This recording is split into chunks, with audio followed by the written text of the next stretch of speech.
Que Dieu se montre seulement, et on verra soudainement abandonner la place. Le camp des ennemis est part, et ses haines de toutes parts fuir devant sa face. Dieu les fera tous s'enfuir, ainsi qu'on voit s'évader.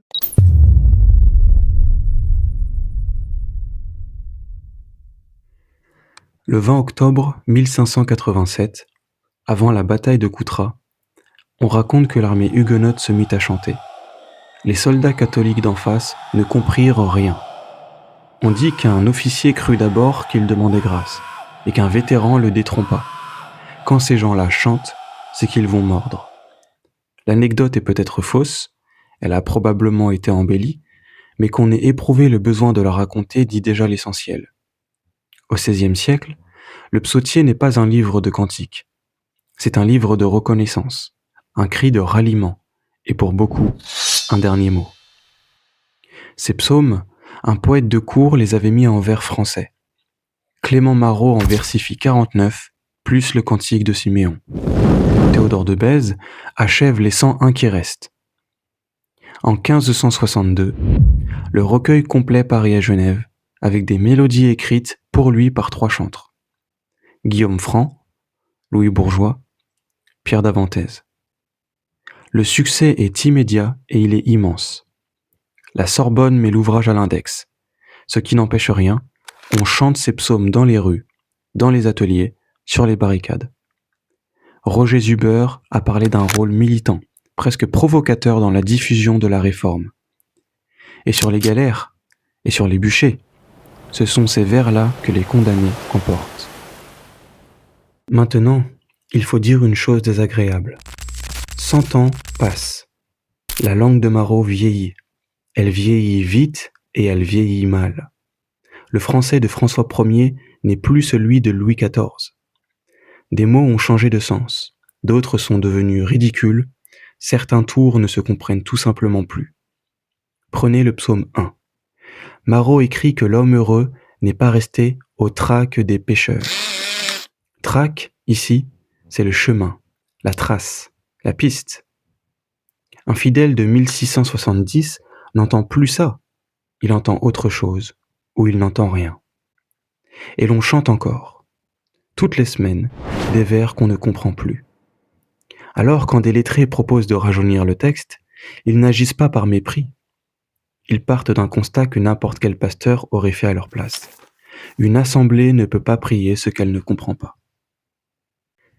L'homme qui va s'en charger n'est pas un théologien. C'est Valentin Conrart, premier secrétaire perpétuel de l'Académie française. Autant dire, le gardien du bon usage, l'arbitre du goût, l'homme dont le métier consiste précisément à décider de ce qui se dit et de ce qui ne se dit plus. Il travaille des années. Il ne touche pas aux mélodies, c'est sa règle d'or et elle est intelligente. Il conserve exactement le même nombre de syllabes, la même coupe, pour que les fidèles puissent continuer à chanter sur les airs qu'ils connaissent par cœur. Seuls les mots changent. En 1675, il meurt. Son travail n'est pas fini. C'est Marc-Antoine Crozat, sieur de la Bastide, qui l'achève. Un premier lot de 51 psaumes paraît en 1677. Le psautier complet suit en 1679, avec l'aval du synode de Charenton. Genève ne suit pas tout de suite, il faut une nouvelle révision, celle du théologien Bénédicte Pictet en 1693, avant que l'église de Genève adopte enfin la nouvelle version, le premier dimanche de novembre 1698. Sur le papier, tout est en ordre. Le texte est plus clair, les airs sont intacts, les synodes ont donné leur accord. Il ne reste plus qu'à chanter. Et c'est là que tout se bloque. À partir de 1700, la Compagnie des pasteurs de Genève propose la nouvelle version à toutes les églises réformées d'Europe. Ce qui devait être une mise à jour technique devient une déchirure. Il faut comprendre où en sont ces gens. La révocation de l'édit de Nantes date de 1685. Entre 1560 et 1760, au moins 200 000 protestants français quittent le royaume. Ils sont à Amsterdam, à Londres, à Berlin, à Genève. Ils ont tout perdu, leur maison, leur temple, leurs morts restés en France. Il leur reste la langue et il leur reste les psaumes. Et on vient leur dire que les psaumes vont changer. La résistance est immédiate et elle dure. Les versions concurrentes sont publiées uniquement pour ne pas avoir à céder. Des communautés entières continuent de chanter l'ancienne version, contre l'avis de leur pasteur. Myriam Yardeni a montré que cette querelle a traversé tout le refuge et qu'elle n'est pas une affaire de littérature. C'est une affaire de survie. Parce que la question, sous la question, est celle-ci. Quand on a tout perdu, qui a le droit de modifier ce qui reste ? Le dernier bastion tient jusqu'en 1729.